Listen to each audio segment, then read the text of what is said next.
I didn't know that morning that my life would change forever. I was sitting on my bed, scrolling through my phone, when I heard my father's voice from downstairs. It wasn't his usual casual tone. It was sharp, almost nervous. "Cameron," I called back, rubbing my eyes. "Yes, come down, please. I need to talk to you." I frowned. "Talk about what?" "There's something important," he said. His words were clipped. I swallowed. "Okay, I'm coming." The stairs creaked under my weight as I descended. My heart thudded in a way I didn't understand. Maybe it was just nerves. Maybe it was instinct telling me something was wrong. When I reached the living room, I froze. My chest tightened, and the world seemed to tilt. There she was, Alina. My Alina. My best friend. My first love. She was standing beside my father, tears streaming down her face, and her mother was hugging him tightly. "Dad, what's going on?" I managed to croak. Sadia pulled back from the hug and smiled politely. "Ah, you must be Cameron's son." "I'm Sadia." I stared at her. "I know who you are." My voice shook. Alina's gaze met mine for a brief moment. It was filled with pain, regret, and something else I couldn't name. Then she looked away. "Cameron," Sadia said gently, "I hope this isn't too sudden, but we wanted to tell you before anyone else." "Tell me what?" I asked, though part of me already knew. We are getting married," my father said. He smiled proud, like he was announcing something wonderful. I blinked. "Wait, what?" Alina's hand brushed against my father's arm. I'm sorry," she whispered. I felt the floor vanish beneath me. "Sorry? Sorry for what?" My voice was rising, panic and disbelief fighting for space inside me. "Cameron, this is a new chapter for all of us," Sadia said softly. "I hope you can understand." "Understand?" I almost shouted. You're marrying her?" My eyes flicked between my father and Alina. "The girl I've loved my whole life. You're marrying her?" Alina flinched, biting her lip. "I didn't want this, I really didn't. But my mother, I don't care what your mother said." I interrupted, my chest tightening. "You can't just decide to be my sister?" Sadia's smile didn't falter. "It's not like that, Cameron. We're all adults. Families merge and feelings, well, feelings sometimes have to adjust." I laughed bitterly. "Adjust? How the hell am I supposed to adjust to this? How am I supposed to look at her and call her my sister when—" My voice cracked. "When I've loved her since we were kids?" My father stepped forward. "Son, I know this is sudden. I know it's hard. But this is for the best. We all have to move forward." "Move forward?" I asked, voice shaking with anger and hurt. "You moved forward with her? You didn't even ask me how I felt?" Alina's eyes filled with tears. "I tried to tell you. I didn't know how. I wanted to. But what? You just agreed to it? You just let them decide for both of us?" My fists clenched. "You don't know what you've done to me." Sadia placed a hand gently on my shoulder. "Cameron, I'm not your enemy. We're creating a family. You'll see. You'll adjust. You'll love her as your sister." I shook my head, backing away. "Love her as my sister? I can't. I don't even know how to breathe right now. You're supposed to protect me, Dad, not—" My voice broke. "Not do this to me." Alina stepped closer, her voice barely a whisper. "I'm so sorry. I didn't choose this. I promise I never wanted this to hurt you. I wanted to scream, to hit something, to make the world stop spinning. Instead, I turned and ran out of the room, my heart hammering in my chest. I could hear voices calling after me, my father's apologies mingling with Sadia's calm reassurances and Alina's sobs, but I didn't stop. I ran to my room and slammed the door shut. Leaning against the door, I hugged my knees, and the tears finally came. My world had shattered in a single afternoon. Everything I had dreamed of, everything I had hoped for, was now tainted, rearranged, rewritten by adults who thought they knew better. I whispered into the silence of my room. She's supposed to be mine, and now she's my sister. The words felt like knives. I didn't understand how this could happen. How could the girl I loved, my best friend, suddenly belong to someone else? My father. My own father. My mind kept replaying the scene, over and over, and the image of Alina crying in his arms haunted me. I knew one thing for certain. Nothing would ever be the same again. And in that moment, I realized I was powerless. The next morning, I couldn't even bring myself to get out of bed. My mind kept replaying the scene from yesterday. The way Alina had smiled at my father, the tears she tried to hide from me, the calm, smiling faces of everyone pretending nothing had changed. When I finally went downstairs, I froze. Alina was in the kitchen, laughing lightly at something my father had said. "Uncle Cameron, you're ridiculous," she said softly, and my chest tightened so much I thought it would burst. I swallowed hard. "Alina!" I tried, my voice breaking slightly. She didn't look up. She murmured, still pouring tea. I stepped closer. Can you even look at me? Do I exist anymore?" Her hands trembled slightly as she placed the teapot down. I don't know what to say." I felt my throat close. "You don't know what to say? You were my world, Alina. My best friend. And now I'm supposed to pretend you're just my sister?" She flinched. It's not like that. I never wanted this. Please, don't make this harder than it already is." "Harder?" I laughed bitterly. "Do you know what it feels like to have the person you love smiling at someone else? Someone else who isn't you?" Alina's eyes dropped. "I didn't choose this, I promise. My mother. She made me agree. I wanted to fight it. I really did. But I couldn't. I couldn't say no." I ran my hands through my hair.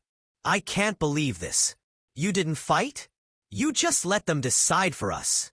"I didn't have a choice," she whispered, barely audible. "I thought, maybe if I accept it, it'll be easier for everyone. I didn't want to hurt you." "Hurt me?" I scoffed. "You erased me overnight. That's what you did, Alina. Erased every memory we shared. I can see it in your eyes. You're a stranger now." She shook her head. "I'm still me. I'm still the same Alina. I just can't be the same for you. Not now. Not like before." "Not like before?" I repeated, my voice shaking. "Do you know how long I've loved you? How long I waited for us to be together? And now I'm supposed to just accept this nightmare?" She stepped closer cautiously. "I'm sorry. I never wanted this nightmare either." I laughed bitterly again, pacing the room. "Sorry doesn't fix it. Nothing fixes this. I can't even look at you without feeling like I'm losing my mind. How did they plan this? How long did they plan this behind my back?" Alina bit her lip. "I don't know everything. My mother, she handles things. I didn't know what they were planning fully. I thought it might not happen. I didn't think it would be like this." I shook my head. "You always knew something was wrong. You couldn't fool me. Every glance, every hesitation, I saw it. And yet you stood there, letting them do this to me. To us." She closed her eyes, voice breaking. "I wish I could take it back. I wish I could tell you how much I still care. But I can't. I can't destroy my father's happiness. And I can't betray my mother like that." I sank into a chair, running my hands over my face. I feel trapped. I feel angry, hurt, betrayed. And no one seems to care. Everyone else is smiling, acting like this is some happy ending. But for me it's the end of everything. My cousin Fahad appeared in the doorway quietly. "Hey," he said softly. "You okay?" I looked at him, and my eyes burned. "Do I look okay?" "Alina. She's part of their plan now. My father, her mother. They've turned my life upside down." Fahad nodded, sighing. "I know, bro. I know it hurts. But you have to stay quiet. You can't say anything. Not yet. If you do, you could ruin both families. You know that, right?" I clenched my fists. "I don't care about ruining them. I care about her. I care about what they did to us. Do you understand that? She was my everything. And now she's someone else entirely." Fahad stepped closer, putting a hand on my shoulder. "I get it, I really do. But don't let your anger control you. Wait, watch. Things they might change. You just have to survive this first." I pulled away, feeling a mix of anger and hopelessness. Survive? You call this surviving? I feel like I'm dying slowly, every time I see them together. Every time she calls him uncle. "She doesn't want this either," Fahad said quietly. "She's hurting too. She's not hurting enough," I muttered. "Not like me." Alina passed by, avoiding my eyes entirely. I wanted to scream. I wanted to grab her hand, to demand that she look at me, at us, at what we had. But she didn't. She didn't even notice me. That night, I lay in bed, staring at the ceiling. Her face haunted me. Her soft voice, her sad eyes, the way she whispered, "We can't be what we were anymore." Those words replayed over and over in my head. I realized then that this wasn't just a tragedy. It was a slow, deliberate tearing apart of everything I had ever loved. And I had no one to blame, but everyone. And me. The days after the wedding felt strange. I tried to adjust, tried to pretend I belonged in this house now. But nothing made sense. Alina moved around like a ghost, polite and distant. My father smiled at everything, unaware of the tension, and Sadia. I couldn't read her.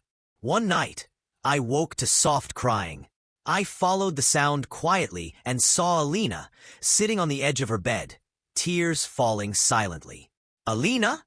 I whispered. She wiped her face quickly. "I didn't hear you," she said, her voice trembling. "Why are you crying?" I asked, stepping closer. "Is it because of this, all of this?" She shook her head. It's complicated. I've seen complicated my whole life, Alina. I just want the truth." She looked at me, eyes red. I still care about you. I can't stop thinking about us. But I can't go back either." I swallowed hard. "So we're just shadows now?" "Shadows," she whispered. The next day, I heard voices from the living room. Peeking around the corner, I saw my father and Sadia arguing quietly. "You promised me this," Sadia hissed. "I need this money, Cameron. You said you'd handle it." "I'm handling it," my father said, voice tight. "But I can't give you everything at once. I have responsibilities too." "You promised," she snapped. I stepped back, heart racing. How much of my life was being controlled without me even knowing? Later, I went to my drawer to check something I'd left. My letters to Alina. They were gone. Every single one. I felt my stomach twist. Who took them? Was it Sadia? My father? I didn't have long to wonder. The next day, I met Aisha outside the garden. "Hey," she said softly. "You've been avoiding everyone. You okay?" "I'm fine," I lied, though my voice fell hollow. "You're not," she said, stepping closer. "I know you. Don't shut me out. Talk to me." I looked down, conflicted. I can't. It's complicated. It's always complicated with you," she said, frustration and concern in her voice. "I've known you forever. You can't just sit there and watch everything fall apart without saying anything." "I don't know what to do," I admitted finally. It's like everyone has a plan for me except me. Aisha frowned. You can't let them win. You have to say something, or you'll regret it. That night, I couldn't sleep. I heard voices again, this time from Alina's room. I pressed my ear to the wall and heard Sadia. You did the right thing, Alina, Sadia said. Forget him. Focus on the future. Family comes first. Always. I froze. Family comes first? I muttered to myself. The words burned. I felt betrayed all over again. The next morning, I couldn't stay quiet. I marched into the kitchen where Sadia was making breakfast. Can we talk? I asked, my voice trembling but firm. She looked up, smiling sweetly. Of course, Cameron. What is it? Don't pretend you care. I snapped. I overheard you last night. You told Alina to forget me. Why? Sadia's smile didn't falter. Because family comes first. You should understand that by now. Your father, me, we're trying to protect everyone. Protect everyone? I shouted. You're manipulating everything. My letters, my life, everything. You think you can just control us all, and it'll be fine. She set down the knife carefully, her eyes cold now. Control? No. I guide. I teach. You're too young to see the bigger picture. You'll understand someday. I backed away, my skin crawling. Guiding doesn't mean destroying. You're poisoning everything we had. Her expression softened slightly, but the warning in her voice was clear. Watch your tone, Cameron. Remember, this house is built on respect and order. You don't want to ruin your family over anger, do you? I don't care about your family. I shouted. I care about what you've done to me, to us. I care about Alina. Sadia's lips curved into a faint smile, almost mocking. Then remember this. Loyalty, obedience, and family are more important than feelings. You'll see soon enough. Everything I do is for the future. I stepped back, heart hammering. Every word she said was a knife twisting in my chest. I realized I was surrounded by people who smiled at me while secretly plotting against me. The house that once felt like home now felt like a trap. Later, I sat in my room, staring at the empty drawer where my letters had been.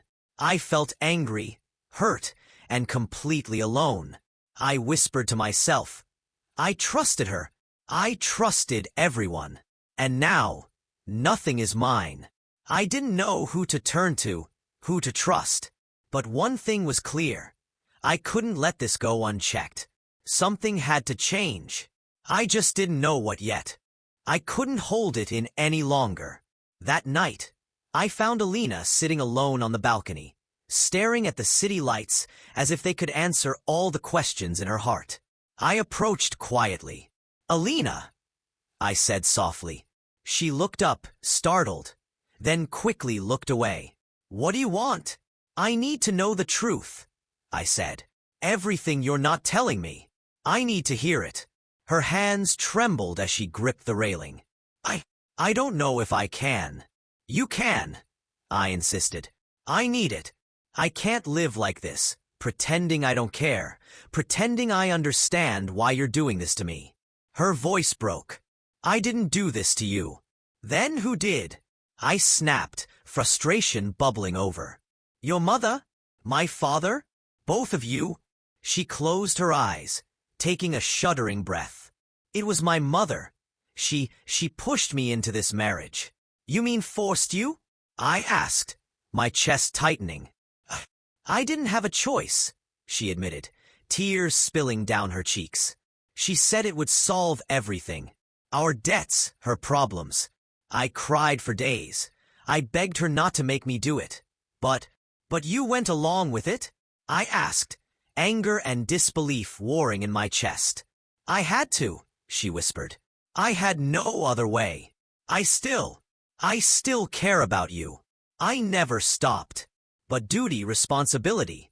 It's not something I can ignore. I felt like someone had slammed a door shut on my chest. So all this time, all those smiles, pretending it was for them? She nodded, biting her lip. I wanted to tell you. I really did. But every time I tried, my mother threatened me. She said if I spoke, she'd ruin everything. My father, your father, they didn't ask either. They just assumed I'd comply. I sank onto the balcony chair, running my hands over my face. They didn't care what we wanted. Not for a second. I didn't want this, Alina whispered. I wanted us. I wanted everything we dreamed of. But I couldn't fight anymore. I was trapped. Trapped, I repeated bitterly. You've been trapped, and so have I. And my father, your mother, they've just been moving pieces around on a chessboard, like we're not even real people. She nodded, tears flowing freely now. I know. I'm sorry. You're not the only one, I said sharply. I'm furious at them too. How could they do this? How could they not even ask us? Before she could respond, Uncle Raza appeared quietly behind me. You're asking the right questions, Cameron, he said gently. I turned, startled. Uncle Raza, what are you doing here? I came to see how you were holding up, he said. And I think it's time you knew the truth about your father's new family. I narrowed my eyes. What do you mean? He motioned for me to sit. Sadia, she had debts. Huge ones.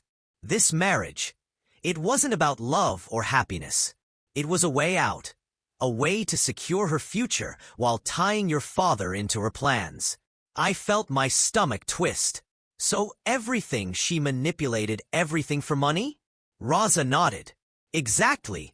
Your father. He didn't know all the details.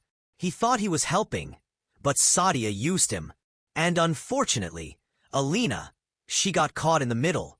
Alina looked at me, her eyes pleading. See? I didn't want this. I never wanted to hurt you. But I couldn't fight her alone.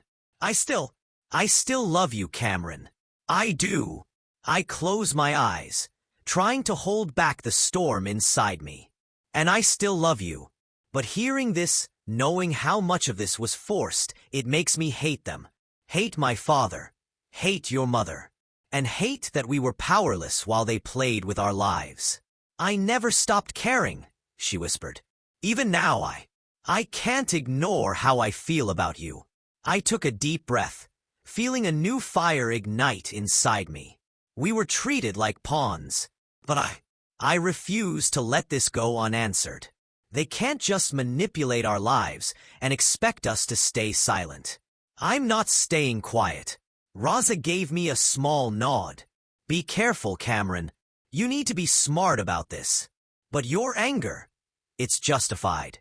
And maybe it's the first step toward taking control. Alina reached for my hand, hesitating. Just promise me you won't destroy everything before you think it through. I promise. I'll be careful, I said, though my heart was racing. But I won't stand by. Not anymore. They think we're nothing, but they're about to see that they were wrong. She squeezed my hand weakly. I believe you. I always have. I looked at her, feeling the mix of heartbreak and fury roaring inside me. We'll see this through, I said. Together. But first, I need to figure out how to fight back against all of them. And I will. Her eyes filled with tears again. But this time there was hope behind them. I'll be with you, no matter what. I clenched my fists, staring into the night. For the first time in days, I felt like I had a purpose. Revenge, justice, and reclaiming the life they tried to steal from me. I walked through the house like a ghost unnoticed. My father smiled at Sadia's every whim, carrying her shopping bags, adjusting her chair, asking if she wanted tea. And me? I was invisible. Alina passed by me in the hallway, her eyes briefly meeting mine before flicking away. She said, "Do you need anything?" in that polite, sisterly tone. I wanted to shout, to grab her hand, to make her remember us, but I didn't. Later, Aisha appeared at my door, her arms crossed. Cameron, what's wrong with you? Nothing, I mumbled, not even looking at her. Don't lie to me. You've been shutting everyone out. This isn't you. I can't change anything, I said. You can, she insisted, stepping closer. You just need to stop letting them control you. Stop letting them win. They already won, I muttered. I'm trapped here, watching them manipulate everything, and I can't do a thing. Trapped? She asked sharply. You're letting them trap you. You think staying silent will protect you? It won't. It's breaking you from the inside. I ran a hand through my hair, frustration boiling. And what would you have me do? Speak up and ruin everything? Cause fights with my father and her mother? Yes, she said firmly. At least fight for yourself, for your feelings, for Alina, for your life. You're letting them erase you. I stayed silent, staring at the floor. Her words stabbed at me. She was right. I had been quiet, watching everyone smile while my world fell apart. Later that day, Fahad caught me in the study. Hey, he said softly. I need to tell you something. It's about Sadia. What now? I asked, annoyed but curious. She's done this before, he said, lowering his voice. She married into a family, manipulated everything, and walked away with money, property, control. Your father. He's lucky she's not trying to take more. But it's a pattern. She knows how to play people. I clenched my fists. So this wasn't about her needing a new family or love? No, Fahad said. It was always strategy. She planned everything. And you were just, well, you were an obstacle she made sure to neutralize. I felt my stomach twist. Neutralize, I whispered. All this time, I've been blind. She's been controlling everything, and I've just let her. You didn't know, Fahad said quietly. Now you do. You need to decide what you're going to do next. I left the study, my mind racing. I thought about Alina, crying at night, her eyes still full of something she couldn't show. I thought about my father, smiling and trusting, unaware that his wife had been manipulating him since day one. I thought about myself, silent, watching it all happen. I realized I wasn't just hurt. I was furious, not just at Sadia, but at my father too, for never asking, for never noticing, for letting this happen. That night, I found Alina in the garden. We need to talk, I said, trying to keep my voice steady. She looked up, cautious. About what? About all of this. About them. About what they've done to us, I said. She nodded, eyes wary. I'm listening. I've been silent too long, I admitted. I let them dictate everything, my life, my feelings, even how I see you. And it ends now. I'm not going to let them manipulate me anymore. Not you, not my father, not me. Alina's lips trembled. I don't know if I can stop them either. You don't have to, I said, my voice gaining strength. I'll handle them, but you need to stay true to yourself. Don't let them control you anymore. I won't let them control me. Her eyes filled with tears, but there was trust there. I believe you. The next morning, I confronted my father. Dad, I said firmly, we need to talk. He looked up, surprised. About what? About Sadia. About everything. I can't pretend anymore. I know what's happening, and I won't stay silent. He frowned, confused. Cameron, what are you saying? I'm saying I won't be ignored.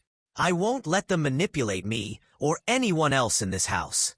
I'll fight back. And I'm starting now. Fahad appeared behind me, giving me a small nod. Aisha was waiting by the door, eyes bright with pride. For the first time in weeks, I felt a spark of control. My pain had turned into determination. My silence had been their strength, but no longer. I wasn't a pawn anymore. I was a player, and I was ready to reclaim my life. I couldn't stay silent any longer. I grabbed Fahad's folder, my hands shaking. "Dad, we need to talk. Now." My father looked up from the couch, frowning. "What is it, Cameron?" "This," I said, slamming the folder on the table. "Everything you've been blind to. Look at these papers, these debts, everything." He glanced at them casually. "Cameron, what are you doing? This isn't serious." "Not serious?" I shouted. "These are forged documents. Hidden debts. Proof that Sadia manipulated everything. Our lives, Alina's life, even yours." He stood, his face red. "Cameron, calm down. You're being childish. You're jealous. You've always overreacted." "Jealous? Childish?" I laughed bitterly. "You married a woman who lied to you, who planned this whole thing behind our backs, and you call me childish? Open your eyes." Sadia appeared behind him, her arms crossed. "How dare you accuse me of anything? You're trying to ruin this family. You're breaking us apart." I felt my blood boil. "I'm exposing the truth. You're the one who's been manipulating us, controlling us like puppets." "She's right, Dad." Alina finally spoke, her voice trembling but loud. "I can't stay silent anymore. You need to hear this." Sadia turned toward her, fury in her eyes. "Alina, how dare you? I'm tired of being trapped." Alina shouted. "Mother forced me into this marriage. She manipulated everything for money. I didn't want any of this. You think I'm happy calling him my son, Cameron? I still care about him, and you made me lie." My father froze, staring between us. "Alina, is that true?" "Yes," she cried. "Everything I said before. It was because I was scared of her. She told me to obey, to forget him, to call you uncle." Sadia's face twisted in anger. "You ungrateful girl. You're siding with him? With your father's son? I'm siding with the truth." Alina yelled back. "You used everyone for your money and your plans. I'm done pretending." The room erupted. My father's hand shook. Sadia screamed at us, tears in her eyes. "You're destroying everything. Everything I built. You destroyed everything the moment you forced this marriage." I shouted. "Everything we had, our trust, our lives." Alina's voice cracked. "And now you've slapped me." She collapsed to the floor, sobbing. "No!" I ran to her, catching her before she hit the ground. My arms held her tight, unable to hide my feelings any longer. "I won't let them hurt you anymore. Not you, not us." Alina leaned into me, crying uncontrollably. "I don't know what to do. I wanted to obey, but I can't anymore." "You don't have to," I whispered. "You don't have to obey anyone who lies to you. Not your mother, not my father. We'll fix this together." My father stood, shaking. "Cameron, Sadia, this, I don't understand." "You don't have to understand," I said, voice firm. "You just have to see the truth. Your perfect world is cracking, and you can't blame us for that." Sadia's shoulders sagged, her calm facade slipping. "You'll regret this. Both of you will regret it." Alina looked at me, her tear-streaked face searching mine. "I'm scared, Cameron. I'm here," I said firmly. "I won't let anything happen to you. I promise." The house felt like it was collapsing. Shouting, crying, betrayal flying everywhere. My father's anger, Sadia's threats, Alina's screams, my own voice echoing in the chaos. I could feel the tension like electricity. Sadia tried to step forward, but I blocked her. "No more," I said. "This ends tonight. No more lies, no more manipulation. We're done being silent." My father sank into his chair, staring at the floor. His hands trembled as he realized the life he thought was perfect had been built on lies. I saw shock, regret, and confusion etched into his face. Alina clung to me, her body shaking. "I never stopped caring for you," she whispered. "And I never stopped loving you," I said, holding her tighter. "I won't let them take that from us again." Sadia glared, but I didn't care. I had finally found my voice, and nothing she said could silence me. The night was long. Shouting turned to pleading, accusations turned to sobs, but through it all, I held Alina, and I felt something I hadn't felt in weeks: control, power, determination. For the first time, I realized that their lies, their manipulation, their so-called perfect family, had no hold on me anymore. I wasn't a pawn. I wasn't silent. And I would never be invisible in my own life again. The house felt different, tense, uncertain. After that night, Sadia seemed smaller, quieter, but more dangerous. I could see it in her eyes, her control slipping. My father finally called me into the study. "Cameron, Fahad has helped me check everything. I can't believe what's happening." I leaned against the doorframe. "What do you mean?" "My investments, the papers, the debts, she lied about everything," he said, voice low. I trusted her. I never imagined she'd manipulate us this way. I felt a grim satisfaction. "You should have asked us first. You should have seen through her lies before everything got this far." He ran his hands over his face. "I was blind. And now everyone is distancing themselves. Our relatives, our friends. People are talking. Cameron, she's losing credibility fast." I nodded.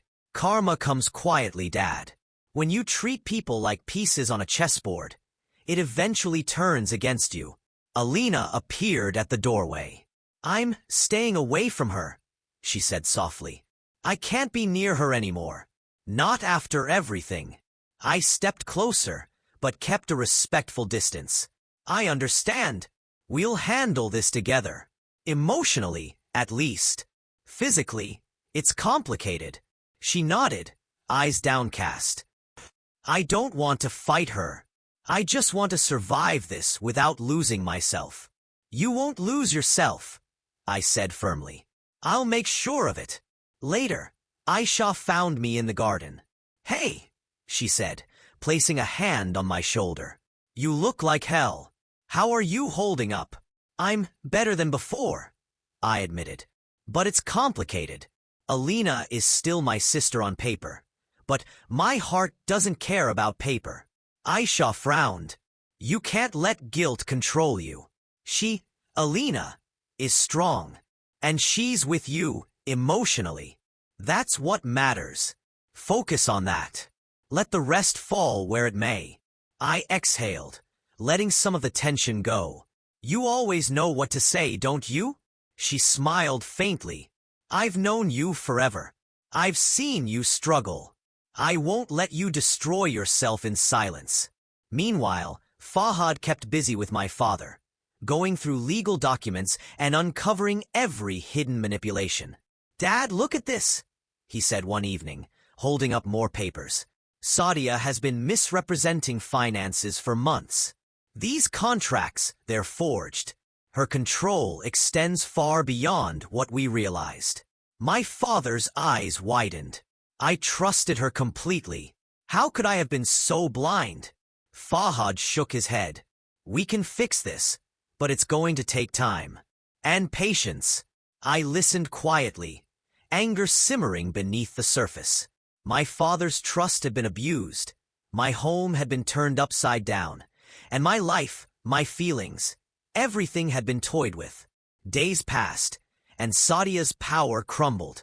Relatives stopped visiting. People whispered behind closed doors. Even her closest friends began to avoid her. I heard her yelling at the housekeeper one morning, but no one obeyed her commands anymore. Alina and I found quiet moments together. "It's strange," she said, sitting beside me in the library. "We're closer emotionally now, but I still feel like we can't cross lines." "I know," I replied.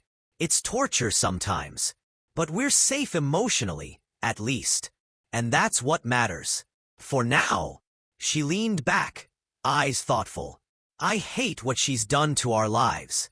But seeing her fall apart, I can't deny I feel relief. Justice, maybe. Justice, I echoed. It's quiet. It doesn't roar. It sneaks in and shows people their mistakes. And she, Sadia, won't recover easily. One evening, my father called me into the living room. Cameron, everyone knows now. The truth has come out.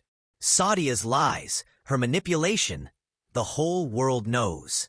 I feel foolish, but I'm glad we finally see clearly. I nodded. And now, Dad, we move forward. We rebuild what she tried to destroy. Emotionally, legally, everything.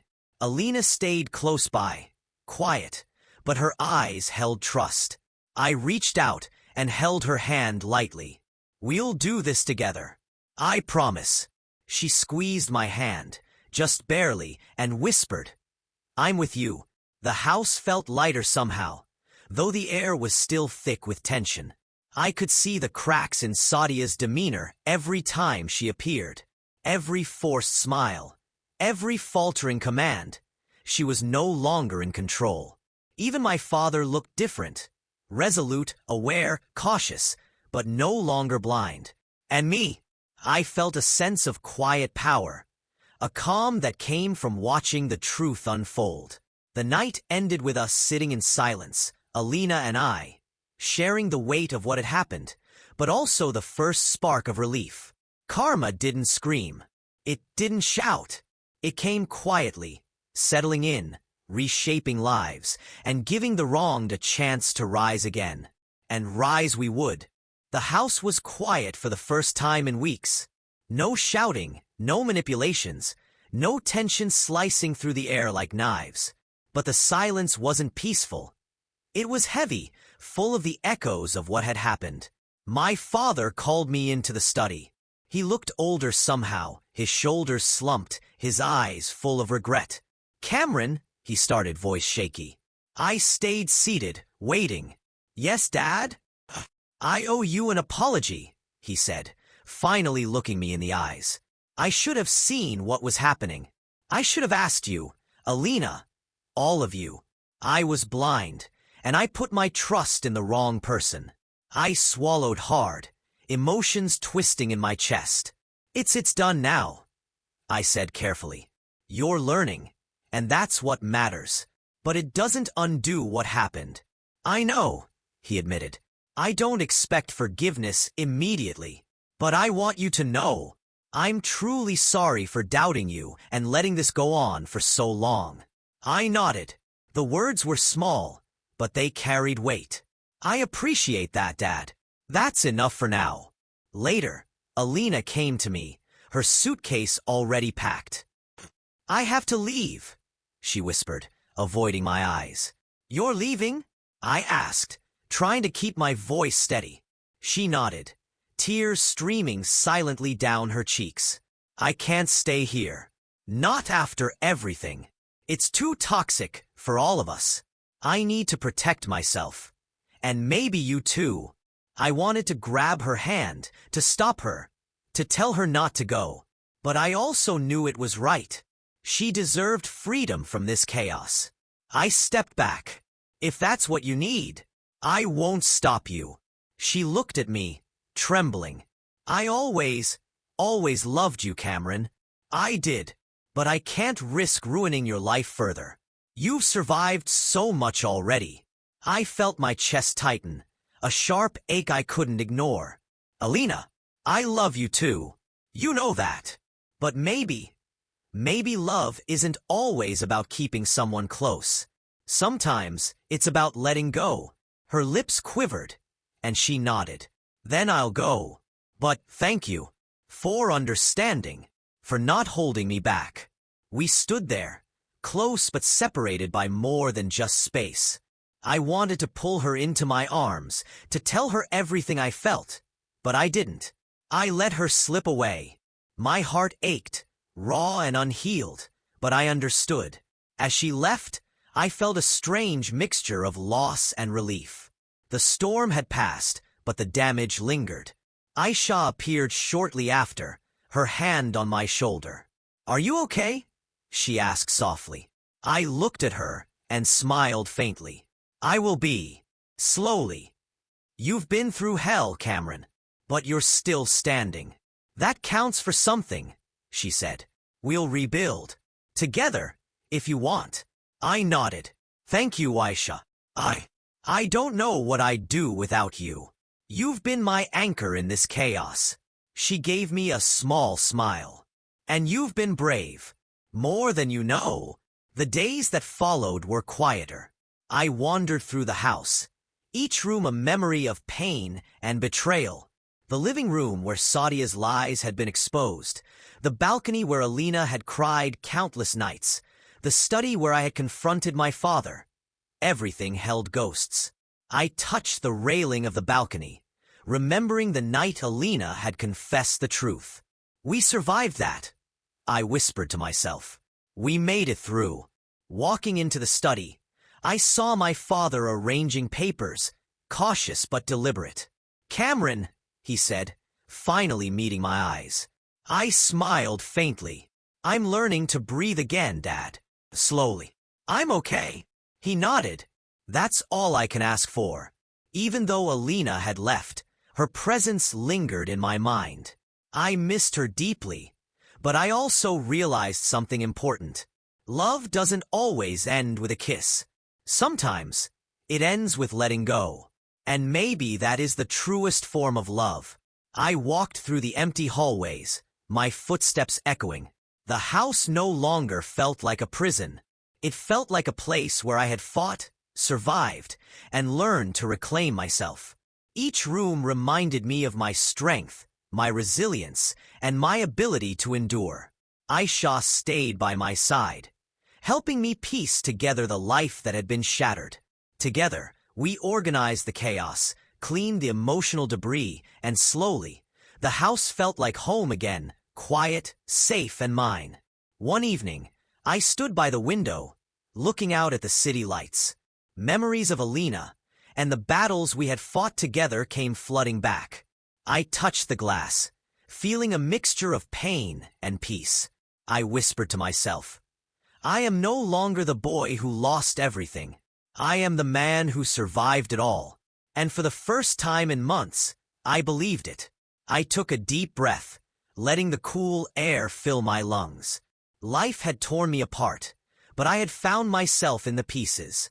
I was stronger, wiser, and ready to face whatever came next. The past would always be there, a scar I carried.